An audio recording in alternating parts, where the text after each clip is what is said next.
Thanks for joining us for another edition of The Small Business Show with Jim Fitzpatrick, exclusively on ASBN.com. Good morning, everyone. Jim Fitzpatrick. Thanks so much for joining us this morning. Studies have shown that poor leadership is costing U.S. companies big time, an estimated $360 billion each year. Executive coach, Harvard faculty, author, and executive director at the Institute of Coaching, Margaret Moore, says leadership is a science. So she joins us now to share insights from her newest book, The Science of Leadership, 9 Ways to Expand Your Impact, which she co-authored with Dr. Jeffrey Hull. So Margaret, thank you so much for joining us on the show today. Very much appreciate it. Thank you, Jim. Thank you for being interested in the science of leadership. Listen, for our audience, everybody is interested in this topic of leadership. If we can nail leadership, sales takes care of itself, customer service takes care of itself. Everything out there seems to fall into place. And I will tell you, as the leader of our company, along with my co-founder and wife, Bridget, leadership is very, very difficult. There's no question about it. So I know I've got the attention of a lot of people right now. And let me tell you, $360 billion is a big number. And it's probably, and you probably underestimated it at that. So let's jump right in. What inspired you and Dr. Hull to write The Science of Leadership? Well, we were called to do it. I mean, I came out of the biotechnology industry initially, and I am a small business owner. I just want to mention I own a coaching school that's been going 25 years, as well as. That's great. Congratulations. So I'm a business owner and a leader as well. So I decided the world needed more coaching, particularly in healthcare. And when I started in 2000, there was no science of coaching, and I had come out of I'm a biologist. MBA, but I married 2 scientists at different times. I really enjoy science and scientists. And so I spent like 8 years with a team creating the scientific foundation, basically reading all the literature around the science of well-being and change and that is now. So I was one of the early contributors to giving coaching a scientific foundation. And then along the lines of, writing books, I started to work on the leadership space as well. And I am a leadership coach as part of my work. And I did an MBA in the 80s. Okay. So back then, there wasn't any leadership science. I loved it. It was, you remember Michael Porter's competitive strategy, how do you compete in the marketplace? That was all we had. Yeah.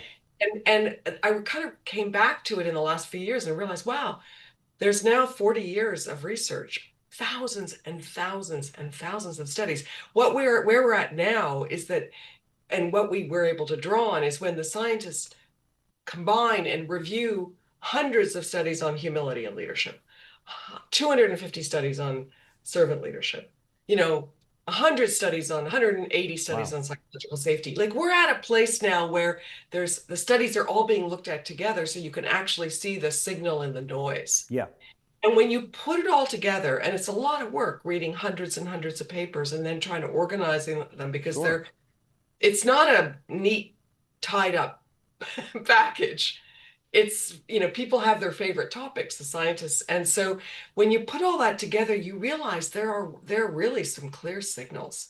And the study of leadership is not really about what the leader does that makes them do well. It's what they do that makes others and the system, others and the system perform better. So the test of a leader isn't you. It's not whether you're authentic. Yeah.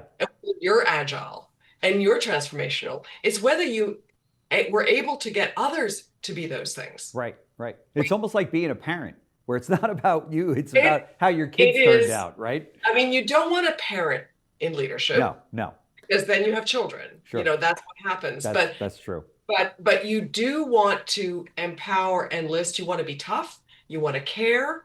You want to, it's a whole level. You still need strategy. You still need to know what you're doing. You still need to understand your business. But the wrapping around that is what turns a low morale, low engaged employee, which is where we are today, worse than ever, into an engaged, agentic, confident, positive, optimistic, And, you just watch what's happening with those AI announcements, jobs being cut. Yeah. That is the worst way to lead. Yeah. Yeah. Is to tell you AI is in charge now. It's telling us that Right. we need to replace all of you workers, instead of saying, and through human history, we built industries, and then we noticed we polluted the rivers, and then we noticed that we used up all the, blah, blah, blah, blah, blah. Yeah. Leaders have not thought about the downstream long-term consequences. We see that all around. I mean, that's why the planet is the way it is. Sure. And the same thing with AI. We're not leading responsibly or transformationally. We're responsible. If we're going to move jobs out of one, we're responsible ultimately for seeing that those other people get upskilled and do something even better. Yeah. That's leadership. Yeah. It's not just business. It's not just business. Yeah. It's about truly creating an impact that makes everything better, and not just your wallet and the shareholders' wallets. And what the research says is that's what gets the most out of people. Mm-hmm.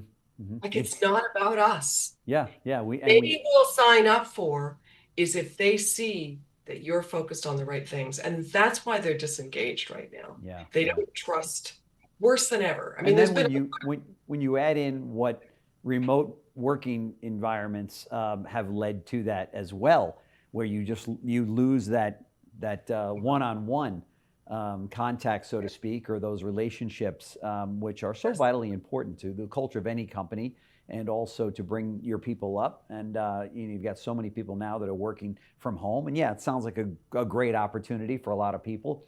But in many cases, company leaders of companies will come back and say, "Wow, I don't know what happened to the culture of our company. Everybody's working from home, and that's taken a big toll on the not just the company, but also the bottom line, right?"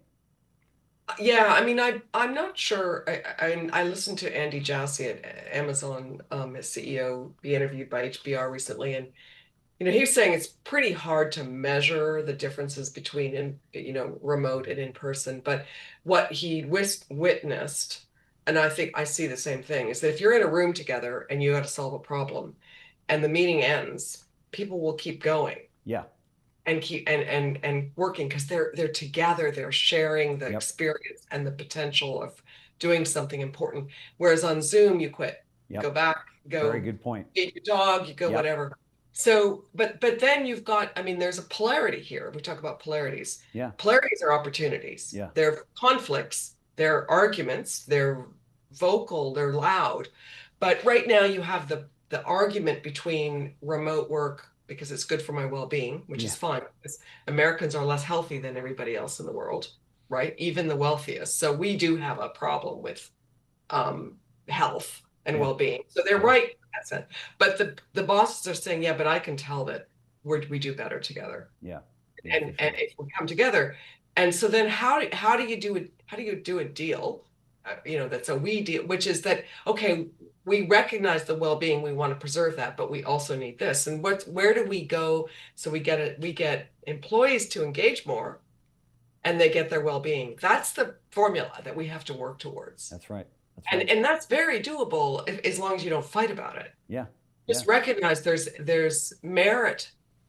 There's always merit in the opposite vieps. Yep. One of the points that you make in the book is the noisy ego. Talk to me about that. Well, so you've probably done segments on emotional intelligence, right?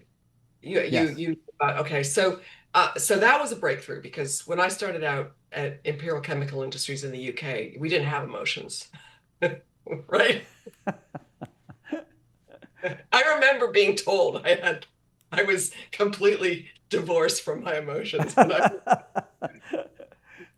now we have awareness of our emotions, and we have regulation of our emotions, which regulation means instead of yelling or being angry, I regulate myself and I calm myself down, and I say I have more poise than noise.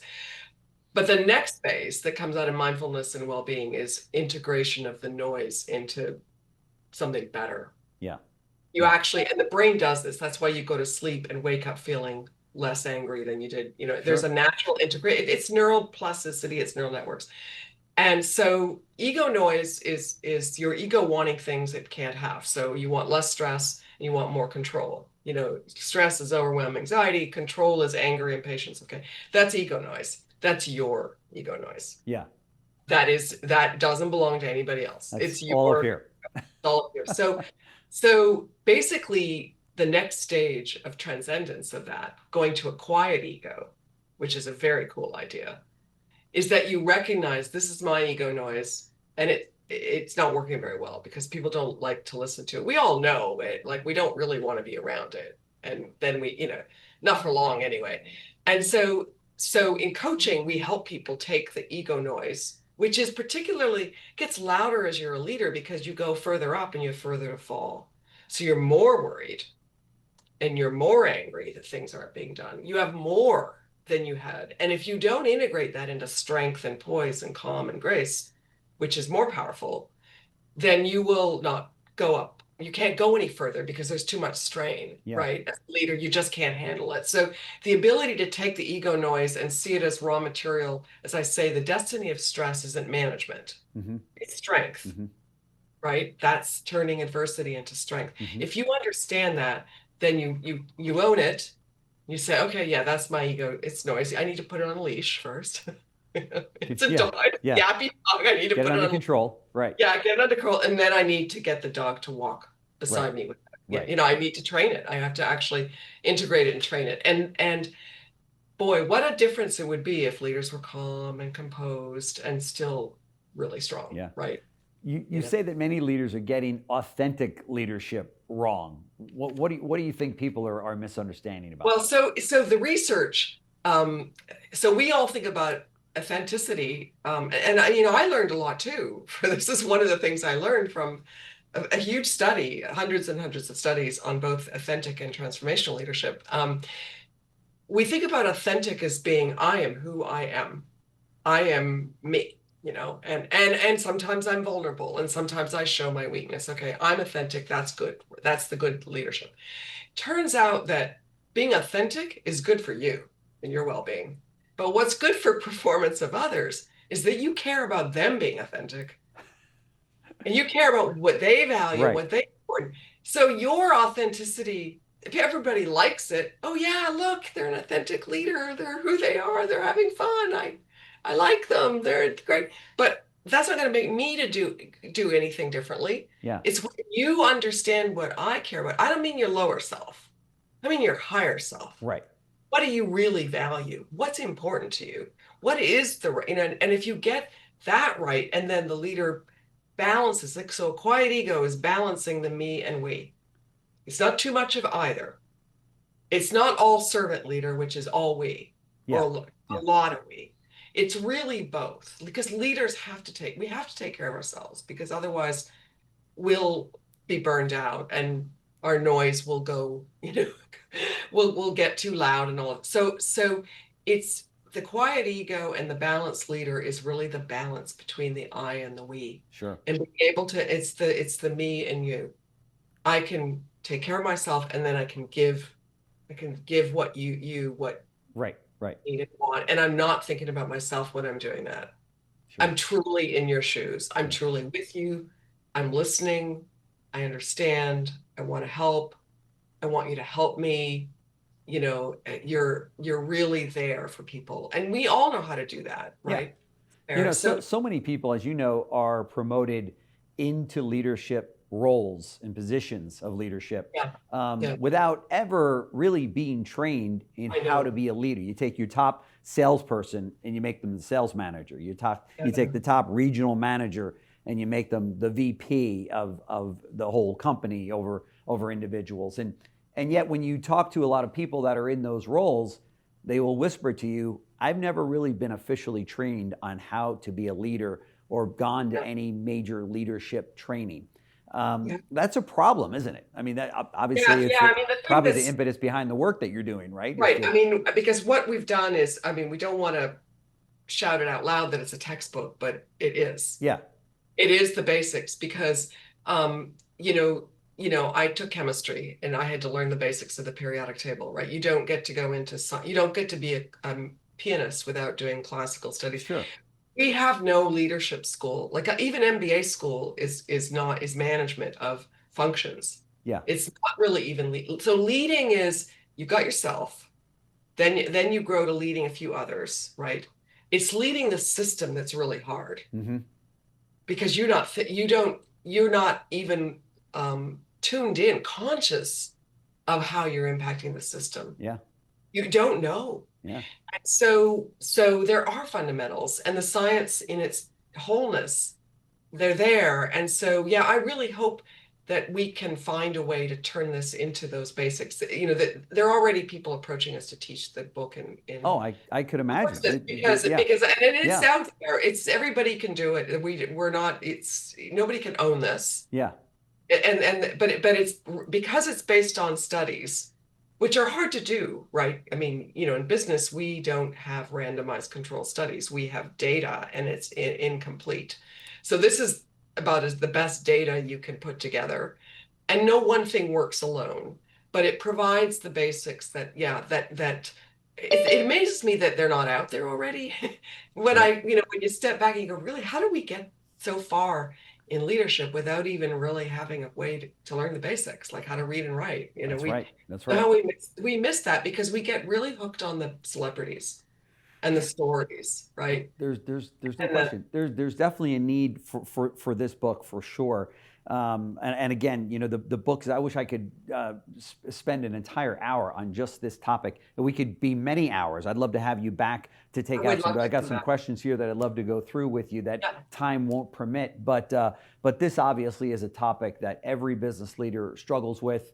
Every leader struggles with. You know, it's just one of those areas that people need more coaching in the area of leadership and how to become a better leader. I mean, it adds so much to the culture of any company. Certainly, it affects the bottom line negatively or positively, depending on what kind of leader that you've got. I know I've been challenged in my leadership skills, and this book we all have. Exactly, and you know. This book and books like this, I don't know that there's another book like this. It's a phenomenal book, but the newest book that is out there by Margaret Moore is The Science of Leadership. We're showing it right now on the screen, 9 ways to expand your impact. We're also making a link right below the video that you're watching right now to get your copy of it, which I highly recommend you do. It will help you immensely in your leadership role, in running your company and running your business. These are the kinds of solutions we want to be bringing you at the show, and this is a really great breakthrough here. And please take me up on this. Get the book. You're going to be doing yourself a favor. So, Margaret Moore, MBA, executive coach, Harvard faculty member, and executive director at the Institute of Coaching, and of course, the author of this incredible book, soon to be, I suggest, the #1 best-selling author. So congratulations on all your success. Thank you so much. As I said, I'd love to bring you back because I've got 5 more questions at least that I want to ask you about this very topic. So thank you. Thank you, Jim. Thanks.